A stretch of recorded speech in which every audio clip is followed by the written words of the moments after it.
Les voix festivalières, ce sont les voix des publics du Festival d'Avignon et de ceux qui les observent. Il y a les données statistiques, bien sûr, mais il y a la chair des spectateurs et le grain de leur voix. Vous vous apprêtez à les entendre, ces voix de festivaliers ordinaires et extraordinaires, par l'entremise de textes qu'ils ont écrits ou qui les décrivent. Ces textes sont des sociogrammes, des extraits de thèses, d'ouvrages, d'entretiens et de notes issus des cahiers d'observation des chercheurs présents sur le terrain du Festival d'Avignon depuis plus de 20 ans. Ils nous racontent comment des spectateurs prennent place et prennent leur place dans l'espace festivalier. Les événements relatés ici se sont donc vraiment déroulés et les personnes décrites ont toutes existé, même si elles semblent parfois avoir quelques ressemblances avec des personnages imaginaires. Aujourd'hui, Clément Karabédian lit un sociogramme écrit par Emmanuel Etis pour le quotidien Libération en 1996, Basic Instincts. Dans les rues d'Orléans, quiconque croise Florencia, pour peu qu'il s'attarde à discuter avec elle, ressort systématiquement de la conversation saisi par un trouble plus ou moins fort.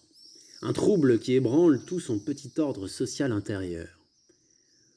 Florencia est une sorte de boîte à paroles où tout se précipite dans la plus parfaite anarchie pour créer des tornades de mots insensés. 3 minutes lui suffisent pour expliquer à la fois son truc pour épiler les jambes avec de la pellicule de film fondu, pourquoi elle arbore en guise de pins au revers de sa veste l'appareil dentaire de Jean-Éric, son ancien petit copain, manutentionnaire dans l'usine top moderne du coin qui fabrique des poupées dans le même latex que les capotes et des capotes dans le même latex que les poupées. Si Florencia nous avait donné la possibilité de choisir le ton de notre rencontre avec elle, comme l'on sélectionne la cuisson des viandes, on l'aurait à tout coup réclamé bleu. Mais, quand cela ne sent pas le faisander, tout semble toujours servi bien trop cuit avec Florencia.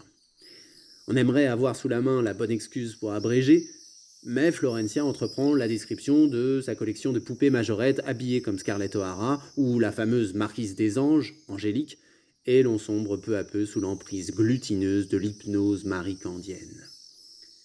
Car Florencia n'a pas sa pareille pour vous encelluler dans son univers à elle. Un univers où tout se confond, réalité et fiction, concret et chimère. Pour dire les choses autrement, Florencia ne sait pas et n'a jamais su ce que signifie le fait d'être spectatrice. À 17 ans, elle a été fan de Patrick Bruel et connaît encore par cœur les paroles de « Qui a le droit ?»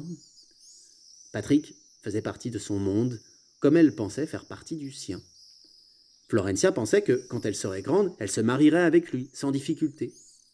Pas de coupure, pas de rupture. Florencia n'envisage les vedettes de son petit écran que comme des êtres qui donnent du sens à son quotidien, par imprégnation. Un peu comme l'air qu'elle respire, ou la pluie qui la rafraîchit. Et Florencia n'est pas mythomane lorsqu'elle vous parle de sa rencontre avec John Wayne. D'ailleurs, elle vous conseille sérieusement sur l'utilité de porter des gilets pare-balles pour regarder ses westerns et ses policiers, où il peut toujours y avoir une balle perdue. C'est avec cette folie monstrueusement infantile que Florencia s'est heurtée au comédien Olivier Py. Un beau type pas con qui ressemble à son cousin Bernard. Avant-hier, elle l'a entendu dire que, entre une nuit avec Tom Cruise et écrire un beau texte, il n'hésitait pas une seconde. Et de fait, elle non plus. Depuis 2 ans, le trouble de Florencia n'a cessé de s'accroître car Olivier Py a été nommé directeur du Centre dramatique national de sa ville, ce qui l'amène à le croiser quelquefois dans la rue, en plus de l'avoir vu au ciné dans Nos vies heureuses de Jacques Maillot ou sur Arte dans Les yeux fermés. Florencia pense que tout ça, c'est des signes positifs que quelque chose doit se passer entre eux. Florencia veut rencontrer Olivier Py pour lui dire combien elle est émue quand ce dernier se produit dans son costume de travesti et fait ses petits numéros de cabaret en changeant de voix.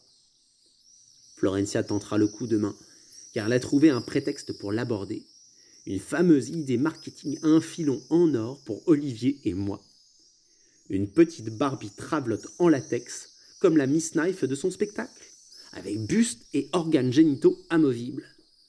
Florencia frétille déjà, car elle sait qu'Olivier aimera cette idée, même si elle se demande encore, non sans afficher un imperceptible mépris, pourquoi les marchands de joie n'y avaient jamais songé avant elle. Mais pour les enfants, les poupées travesties, c'est vachement plus marrant. Elles ont tellement d'accessoires.